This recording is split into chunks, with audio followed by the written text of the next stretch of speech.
actually walk past them like every single day in any major city. Right? Constantly. I mean, you don't even notice them anymore. Exactly. You hear that clanking of metal, you see the orange netting catching the wind. And if you actually stop and, tilt your head all the way back, you see these intricate, temporary steel skeletons just clinging to the sides of skyscrapers. Yeah, and most people just walk right under the scaffolding, usually hoping a stray wrench doesn't drop on their heads or something. Right, and they never give a second thought to the intense mental processing that is actually required to build those structures. But an AI tech company in Silicon Valley is thinking about it right now. They really are. And they are using it to quietly rewrite the global labor market, which is, well, it's wild. It is. So today we are taking a deep dive into a document that, at first glance, seems completely mundane.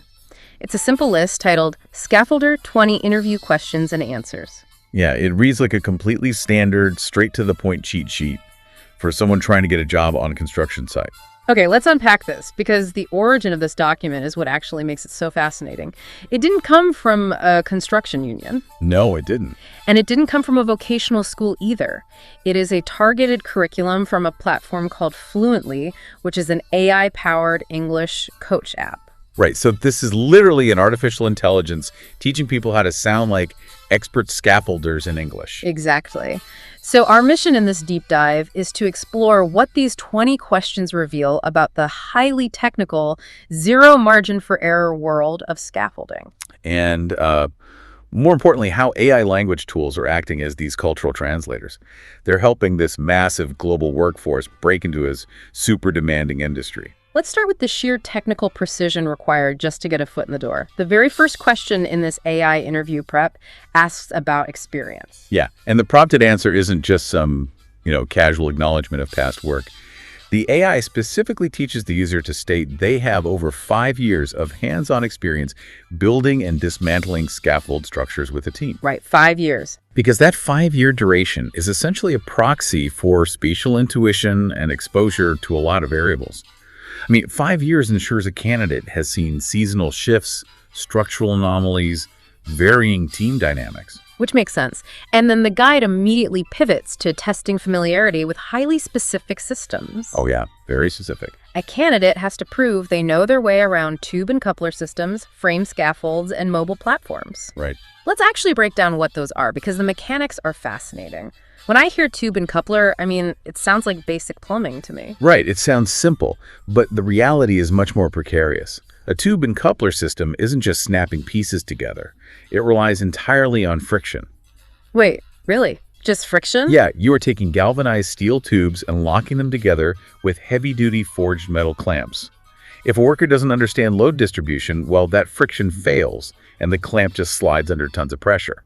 It's honestly kind of like high-stakes adult Lego, but where the instruction manual is written entirely in gravity and safety codes. That is a great way to put it. Every single piece you add changes the center of gravity.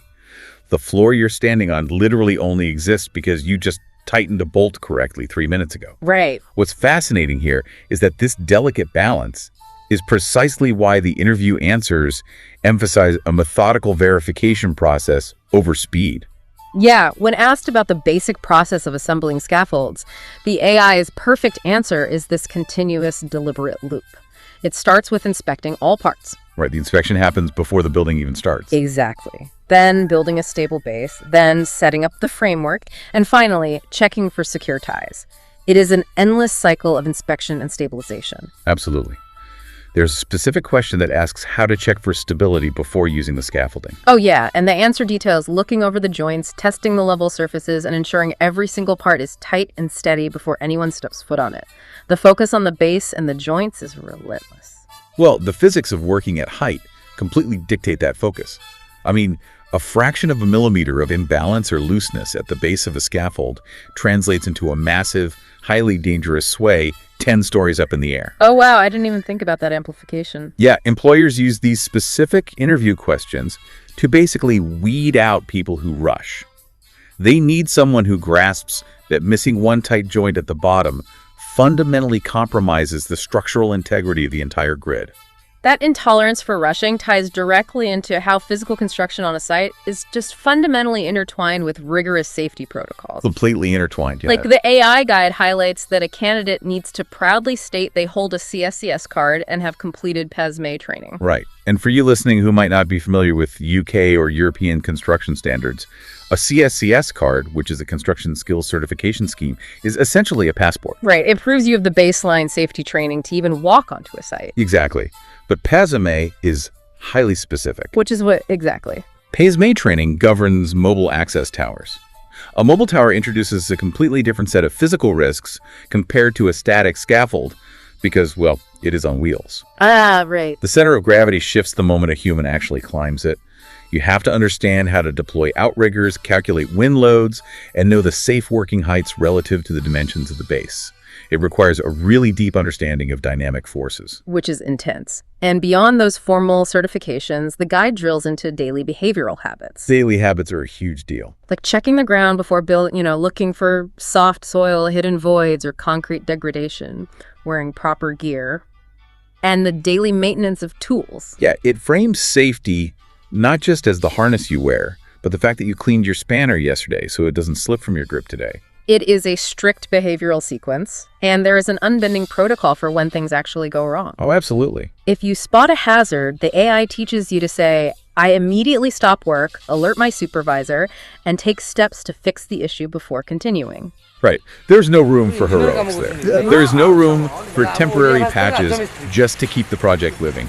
The entire operation stops. Okay, but I have a hard time believing an employer actually cares this much about dismantling, though. Really? Yeah. I want to push back on the logic of dedicating a massive portion of an interview to taking the structure down. I mean, from a business perspective, the job is done, right? I see where you're going with this. The facade is painted, the windows are installed, the building is up. The construction company is paying daily rental fees on all that metal. They just want it gone quickly to save money. So why is the AI emphasizing taking it down slowly? Is this just corporate lip service to safety protocol? Well, you would assume speed is the priority there to cut rental costs, Sure. right? Right. But from a liability and human safety standpoint, the dismantling phase is actually when the highest percentage of catastrophic failures occur. Wait, more than when they're building it? Vastly more. Just think about the physics involved. When you assemble a scaffold, every single horizontal ledger and diagonal brace you add actually increases the structural integrity. Oh, interesting. Yeah, you are tying the structure into the solid building. You are literally building your own safety net. The structure gets stronger the higher you go. But when you dismantle it, you are actively removing that net. You are systematically unbuilding the floor beneath you. Exactly. The structural integrity is compromised with every single tube removed. That is why the sample answer for dismantling procedures provided by the AI is so granular. What does it say again? It reads, I follow the reverse of the assembly process, working slowly and carefully to dismantle each part without risk.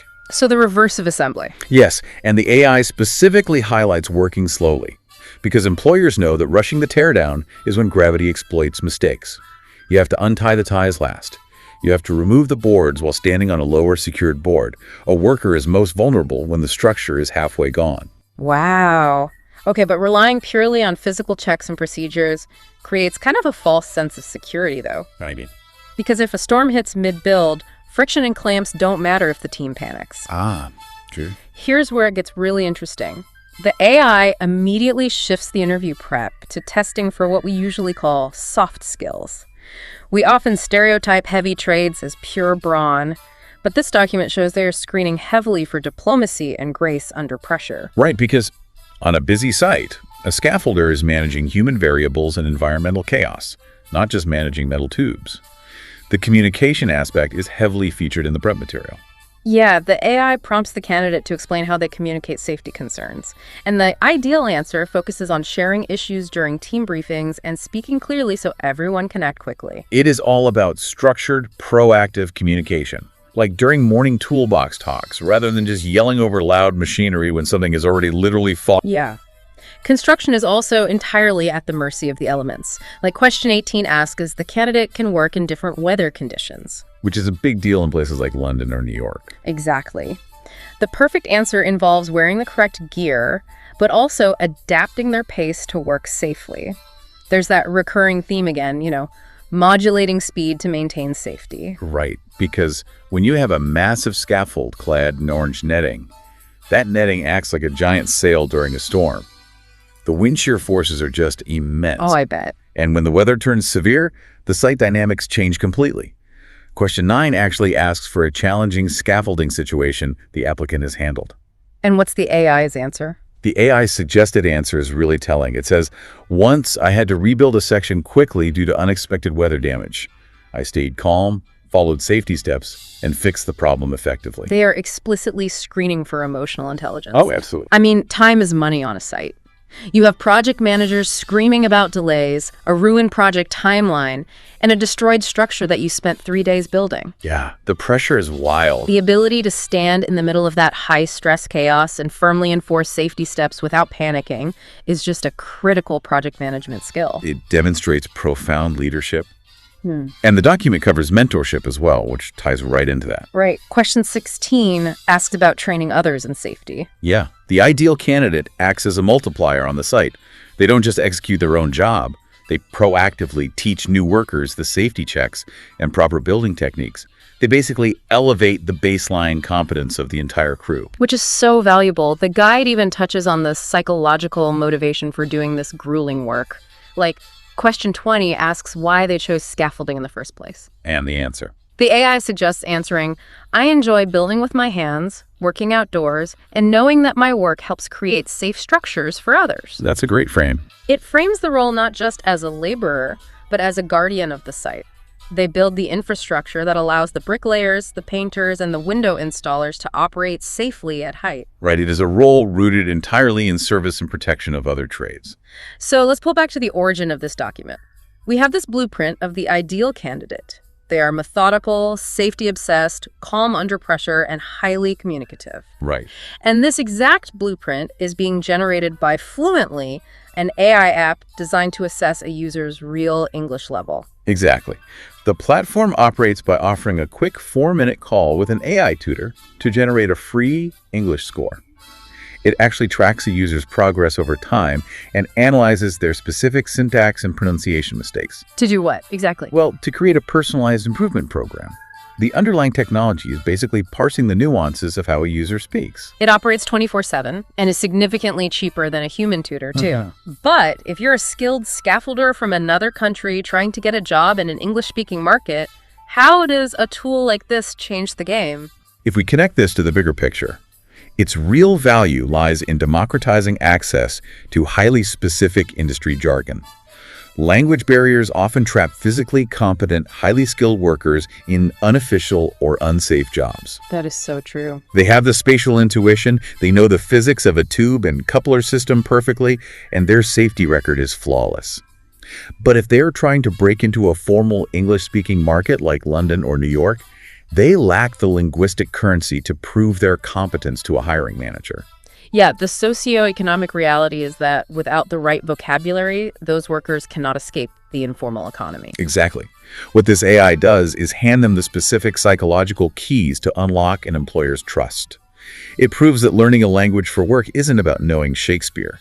It's about confidently saying tube and coupler or PASMA training to instantly signal competence. The AI is acting as a cultural translator. It's not just teaching them the English word for spanner or harness.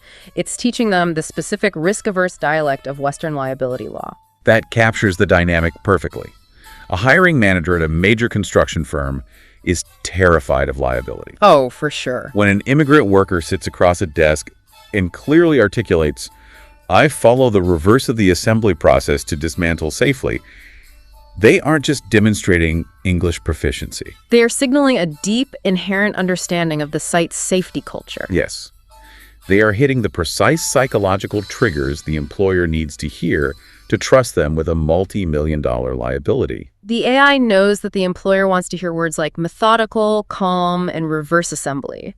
It levels the playing field for specialized trades in a way that broad conversational language classes just cannot do. Exactly. Like someone learning English in a traditional classroom might learn how to order coffee or discuss their weekend, but they are not going to learn the phrase PASMA training. No, they definitely won't. With this app, a worker can practice these 20 specific questions with an AI tutor after a 12-hour shift until the rhythm and the vocabulary are just hardwired into their brain. It translates physical expertise into a digestible format for a corporate hiring structure. It's brilliant. So what does this all mean? We started with what looked like a basic 20 questions study guide for an English test, right? Yeah, very mundane list. But it turned out to be a masterclass in the precision, the rigorous safety culture, and the unexpected emotional intelligence required to be a scaffolder. Truly. We learned that working at heights is this relentless loop of inspection, stabilization, and clear communication. And we are seeing how artificial intelligence provides the linguistic tools for global workers to translate their physical expertise into a new language and a new life. Next time you walk under a scaffold, you are definitely going to look at the joints, think about the base, and appreciate the silent communication that went into every tier. But this intersection of AI and physical trades creates a completely new paradigm for hiring. How so? Well, if a large language model can perfectly train a candidate to deliver the exact vocabulary, the perfect tone, and the flawless safety answers that an interviewer expects, companies in these high-risk industries will have to adapt. Oh, that's true. They're going to have to figure out how to distinguish between the candidate who actually possesses the real-world reflexes and physical competence and the candidate who just brilliantly memorized the AI's perfect script. You can fake the words, but you can't fake gravity. Exactly. Thank you for joining us on this deep dive. Keep looking up, keep asking questions, and we'll catch you next time.